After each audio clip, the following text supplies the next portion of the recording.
motivation in achieving our goals. Yes, Miss number 30. Very good.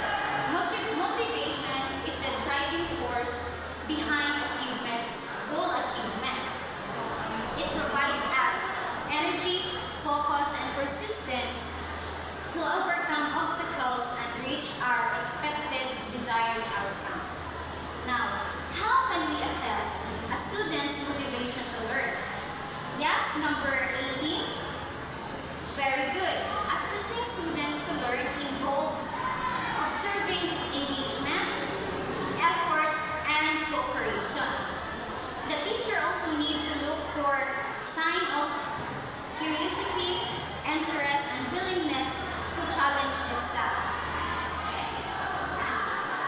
And as a future educator, how would you motivate your students to learn?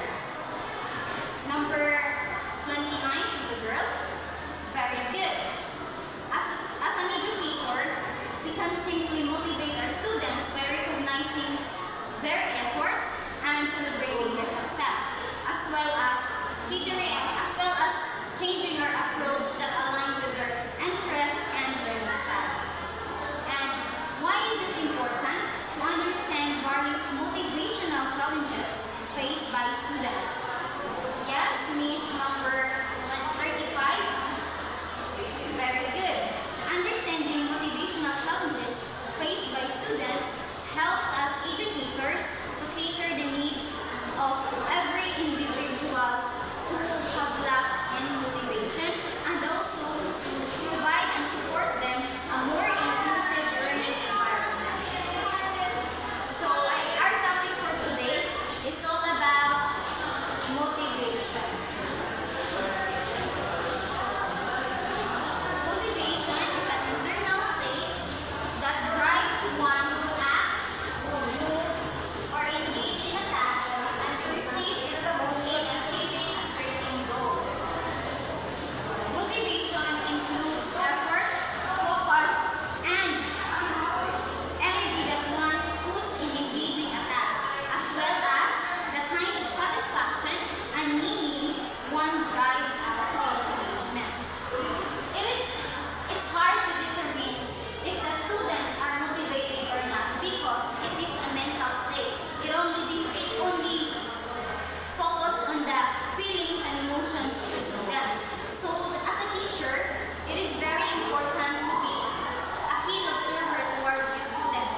For example, a teacher must be observant towards your students. For example, as a teacher, you notice that your students' facial expressions shows that it is hard. Your activity is hard to answer. So as a teacher, you need to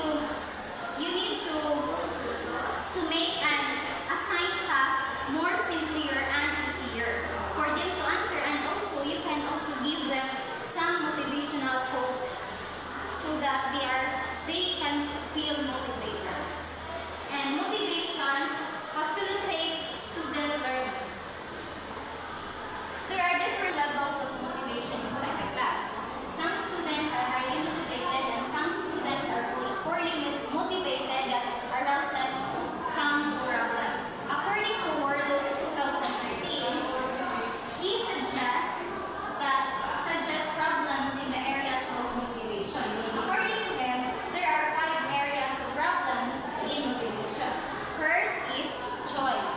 Choice is what we make it. Some students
example, magsuwag kay ka na ay, for example, pangutanan at may pangutanan ng isra.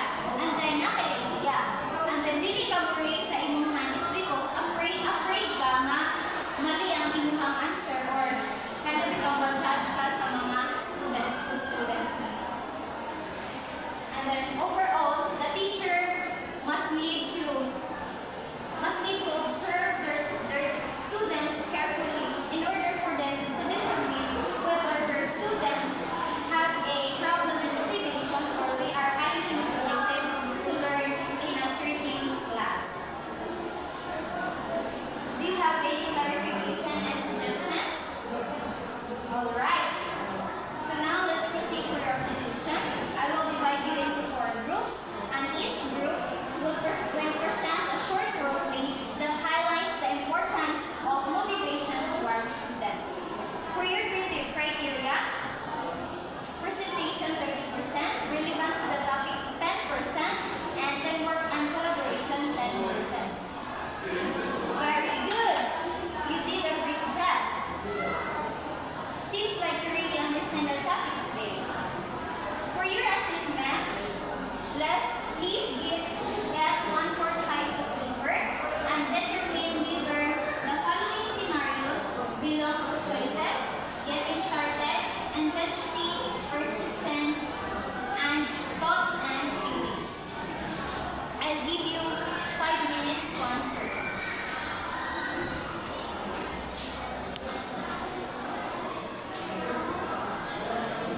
Are you done? Now let's check your paper. Please exchange your paper. So, Lisa wants to apply for a promotion at work, but yet keeps second-guessing her qualification. Every time she thinks about submitting the application, a rush of negative thoughts floods her mind. So what is the answer? Very good. The answer